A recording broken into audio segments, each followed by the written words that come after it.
अनुसूचित जाती व अनुसूचित जमातींच्या आरक्षणामध्ये उपवर्गीकरण आणि क्रिमिलेअर लावण्याबाबत सर्वोच्च न्यायालयाने दिलेल्या निर्णयाविरोधात 21 ऑगस्टला भारत बंदचे आवाहन करण्यात आले। नागपुरात या बंदला भरघोस प्रतिसाद मिळाला। शहरात ठिकठिकाणी आंदोलन करण्यात आले। विविध सामाजिक संघटना या बंदच्या समर्थनार्थ रस्त्यावर उतरल्या होत्या।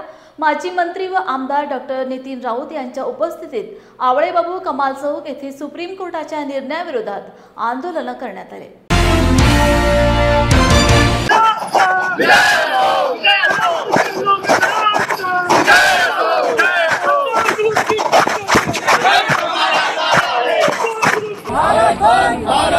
दलित आदिवासी के सम्मान में इस देश में दलित आदिवासियों के ऊपर अन्याय अत्याचार हो रहा है। रोज हमारी एक महिला पे कम से कम बलात्कार हो रहा है।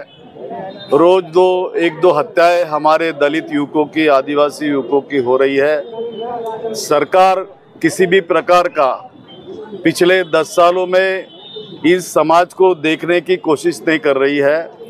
उनका नज़रिया हमारे खिलाफ है। आप देख रहे होंगे कि पूरे भारतवर्ष में सड़कों पर 1 अगस्त को सर्वोच्च न्यायालय ने जो निर्णय दिया उसके खिलाफ प्रदर्शन करने के लिए बड़ी भारी संख्या में दलित आदिवासी जनता बगैर किसी राजकीय बैनर के सामाजिक संस्थाएं, यूनियंस, विद्यार्थी संगठनाएं, सभी संगठनाएं मिलकर सड़कों पर उतरी है। वे चाहती है कि आरक्षण जो हमें मिला है वो आरक्षण किसी की भीख नहीं थी। तो यह आरक्षण पिछले 3-3.5 हजार सालों से दलित आदिवासी समाज पर जो अन्याय अत्याचार हुआ, जो उनको मुख्य धारा से दूर रखा गया, उनमें समानता लाने के लिए इस देश के भारतीय संविधान में डॉक्टर बाबा साहब आम्बेडकर जी ने जो कलमे डालकर यहाँ पर उसका समर्थन किया था और कहा था कि हम इस आरक्षण को तब तक यहाँ पे रखेंगे जब तक इस देश में समानता आती नहीं।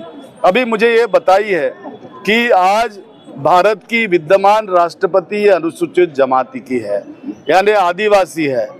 जब इस देश के अंदर अयोध्या के राम मंदिर का उद्घाटन हुआ तब उस उद्घाटन को इस देश की प्रथम नागरिक होने के बावजूद भी उन्हें वहां निमंत्रित किया नहीं गया।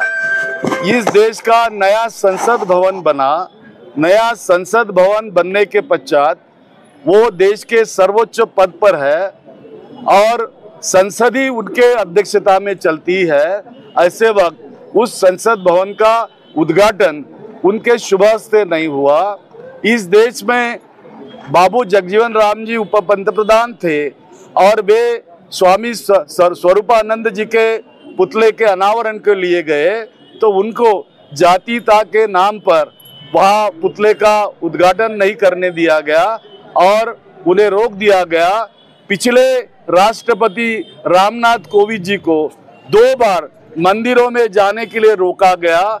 जब राष्ट्रपति उप पंतप्रधान इन्हें अगर इस प्रकार की भेदभाव की नीति अपनाकर, छुआछूत की नीति अपनाकर अगर उन्हें वंचित किया जा रहा होगा, उन पर अत्याचार किया जा रहा होगा, अन्याय किया जा रहा होगा, तो इस देश की जनता उसको बखूबी समझती है कि इस देश में जब संसद के अंदर कोई सांसद दूसरे अपने सांसद को या विरोधी पार्टी के नेता को वहां पर उसकी जाति पूछता है, इसका मतलब भारतीय जनता पार्टी, आरएसएस और मोदी की सरकार इस देश में मनुस्मृति लाना चाहती है, इस देश में भारतीय संविधान को रोकना चाहती है। उसका निषेध करने के लिए आज सड़कों पर बड़ी तादाद में यह भीड़ उमड़ पड़ी है और उस सर्वोच्च न्यायालय का निषेध कर रही है। राहुल साहब, 1 अगस्त को जो सुप्रीम कोर्ट ने फैसला सुना है SC/ST के क्रीमी को लेके, तो क्या वो रद्द करने की आप मांग करते हैं?